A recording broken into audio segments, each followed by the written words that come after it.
All right, now let's talk about what a class is. Oh, we have a question. Are those values stored in an array while running?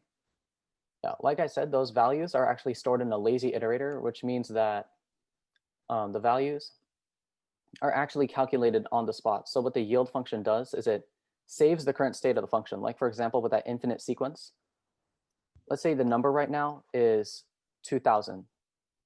So what the yield function will do is it will return that value 2000, right? And then it'll save that last state of the function instead of, the list of numbers, 1999, 1998, 1997, all the way back to 0. It's not going to save those numbers. It's going to save just the number 2000 so that when the function runs again, the function can just, oh, I just have to add 1 to 2000. And then that's how it gets the next number. So the iterator does not save any values. It saves how to calculate those values. So I just hope that makes sense. But it's not one of the super important topics for this workshop here. This is more of our main focus, a class. So what is a class? A class can be a difficult subject to tackle for the first time. So let's first understand the basics of what a class is and what it can do. Think of a class like a model or a basic framework of what something should look like and behave. In this case here, we have a basic car class, which should include all of the common features or properties that are present in every car. Suchita, can you show those on the screen? Yeah. So this framework should include information like the brands, the car type, the fuel type, the tire type, the cost, etc. The framework also needs to include what actions the cars can perform, such as acceleration and braking. We can use this model to create any sort of car we want simply by creating a new car and setting the properties of that individual car to our preferences. So here you can see we have changed the properties of each car to create their own individual objects. We were able to fill in the blanks, you could say, to personalize our car. If we want a Chrysler minivan, we have to set the properties to car type minivan, fuel type gasoline, etc.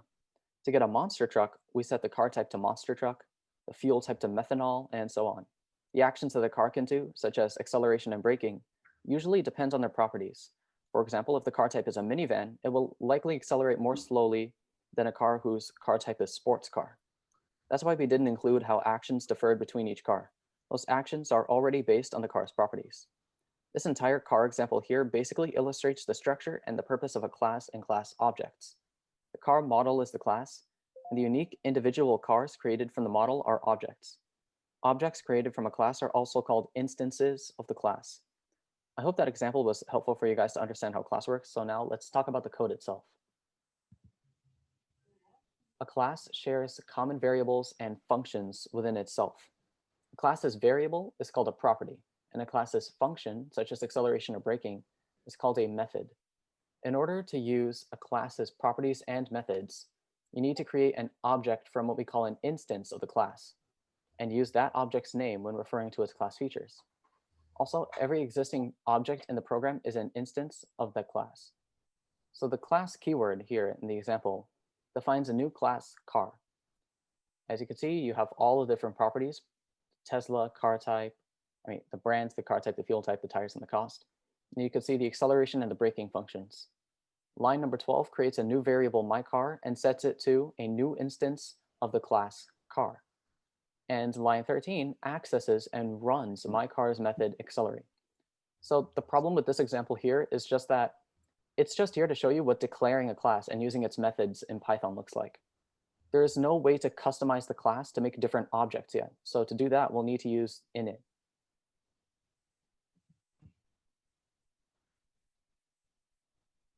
Oh, that's you, Suchita. Oh, sorry about that. Okay. So the init function basically assigns values to an object's properties and does other operations that are necessary to do when the object is being created. So, um, for example, here in the class we have class person and def init. So it calls self, name, and age. So self is basically just calling the class person itself, and it's basically making the variable It's used to reference the current instance of the class and is used to access the class's properties. So whenever we want to um, assign a variable, we have to do self dot variable name equals name, self dot variable age is equal to age, so that you can reference name and age in the rest part of the code. So instead of saying self, you can also use a different word. Sorry for that. Different word in the example shown. Here we have my object name equals name. Here, because we take in the parameter my object and we can just reference that as name on my object instead of self. And self is not a built-in term in Python, which is why you can use other names for it. However, it's a generally used convention and you must use self in order for others to understand your code. So in the basic function, we have print p1.name. So it calls the variable, which in turn calls the class. And it gives the parameters, the arguments, Mary and 12. So when it runs through it, it assigns name Mary as the name and age 12 as the age. So when we print name and age, it gets Mary and 12. And the same for the one below, except we use my name is Sally and we have the name as ABC instead of self and my object instead of self again. So when you call the class, the object that is stored in the variable, which is, for example, here we have P1 for both examples, that can access the name. Okay, so now we have, it can be seen as complicated, but once you understand it, it's not as complicated.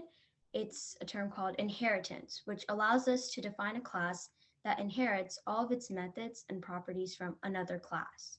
The new class takes all the functionalities from the parent class and allows us to add more. So we can think of inheritance like with vehicles, like Ryan used for classes. So we have a basic class, which has the car, and then we go to another vehicle class, which has the car functionality, but also is added on to color and price. So we have two classes here. One is the parent class, which can also be referred to as the base class. And that is the class that is being inherited from. And the child class is the class that inherits from another class, which is the derived class.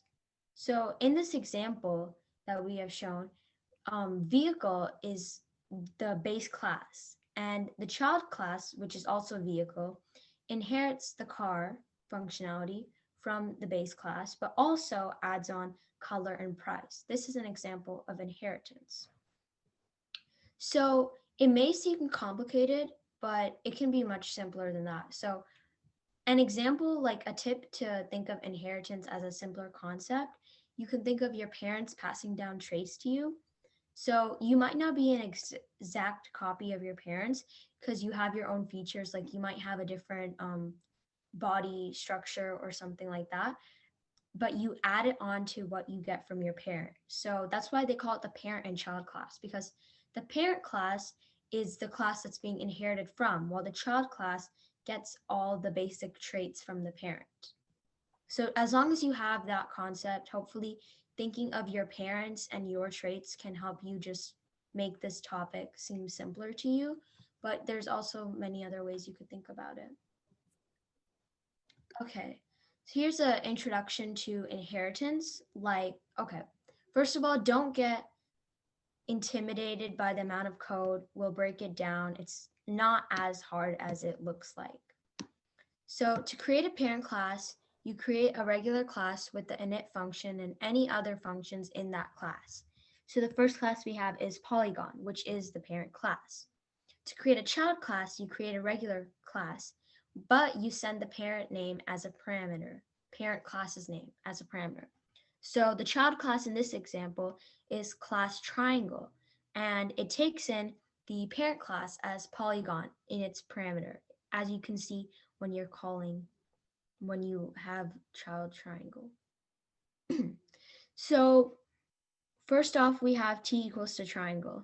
If we run through this code, let's see how it works. When you have all of the child classes in this def.init for the child class, you call the parent class polygon.init self. That means that you do not have to call number of sides because that is already, you don't have to rename all of your variables self.n equals number of sides, etc., because that is already derived in the class polygon. So when we inherit it, everything already automatically comes. But we have a number there, 3, so that what we can successfully inherit the number of sides as well. So we have input sides, which basically prints out the sides as a float, and we have dip sides, yeah, which basically prints out side equals blah blah blah. And when we call the child class, we call the child class, which and then we'll call the parent class. So we don't actually have to call the parent class.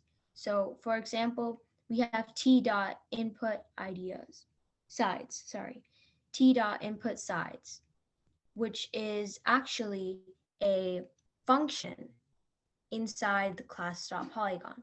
So if you see, we're not actually calling the class polygon like we did in the previous slides. And we can call other functionalities so that we get the area as well, find area, which is a function part of the class triangle. So that might seem a little complicated, but you just need to realize that when you're calling when you have child class and parent class, you do not call the actual class name.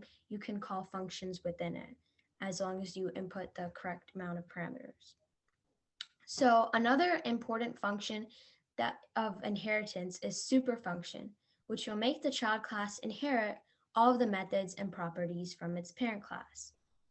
For example here, before in the previous slide, I'll just show you guys again. We called polygon.init in the child class triangle. But now what we have is def init self, and we call super, which basically automatically inherits all the traits from polygon. So we don't have to call self again, which is pretty useful because it's less code and yeah, less work. So we just replaced the parent class name with super, and before we had to put self as a parameter, but now we only need the number of sides. Here are adding some properties to inheritance, because like we said before, when a child class inherits the properties from its parents, you can also add different functions so that the child class is unique. So when you add properties to the child class, you add another parameter in the init function of the child class, then you designate it later on by doing the self process like we did in the parent classes. So in the circled part of the code, I wrote def init, self, and message. As you can see, we don't find message in the parent class, but we find it in the child class because that is unique to the child class only, and you're adding a function to it. So then we can do self.poly message equals message, which basically makes it its own. And you can print out this polygon is a triangle. So that when you input message, when you call it t equals triangle, this is a triangle, it will also print out this polygon is a triangle in the first part of the code. And in the second example I showed, it's class.person and class student person, which is the child class. And here we have self graduation year and self.name, which are two new functionalities that print out the middle name and the graduation year. And that can be added when you have another function in the child class that prints it all out. That should be Yeah. all for classes. So now that we've covered all those concepts, let's go to Kahoot. So go to kahoot.it and join with the code we will provide in the chat.